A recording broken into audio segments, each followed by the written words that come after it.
കൽപ്പറ്റ നഗരസഭയിൽ UDF സ്വതന്ത്ര സ്ഥാനാർത്ഥിയുടെ വീട്ടിൽ നിന്നും ഭക്ഷ്യക്കിറ്റുകൾ പിടികൂടിയ സംഭവത്തിൽ നിയമ നടപടി സ്വീകരിക്കുമെന്ന് CPM. നേരായ മാർഗത്തിൽ വിജയിക്കാൻ സാധിക്കാത്ത UDF മദ്യവും പണവും കിറ്റും നൽകി വോട്ട് പിടിക്കാനാണ് ശ്രമിക്കുന്നതെന്ന് area secretary V Haris. UDF സ്ഥാനാർത്ഥിയുടെ ഭർത്താവ് പട്ടികവർഗ ജനസമൂഹത്തെ അധിക്ഷേപിച്ചുവെന്ന് AKS ജില്ലാ പ്രസിഡന്റും LDF സ്ഥാനാർത്ഥിയുമായ വിശ്വനാഥനും പറഞ്ഞു. കൽപ്പറ്റ ഏരിയ കമ്മിറ്റി ഓഫീസിൽ വാർത്താ സമ്മേളനത്തിൽ സംസാരിക്കുകയായിരുന്നു ഇരുവരും.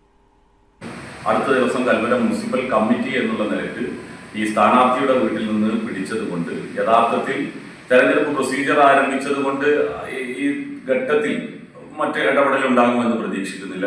എന്നാൽ ഇലക്ഷന് ശേഷം ഇത്തരത്തിൽ ഒരു പ്രവൃത്തി നടത്തിയിട്ടുള്ള ഭാവിയിൽ ഒരു തെരഞ്ഞെടുപ്പിനും മത്സരിക്കാൻ യോഗ്യതയുള്ള അല്ല എന്നുള്ളതാണ് ഞങ്ങളുടെ അഭിപ്രായം. അത് തന്നെയാണ് നിയമം എന്നാണ് ഞങ്ങൾ മനസ്സിലാക്കുന്നത്.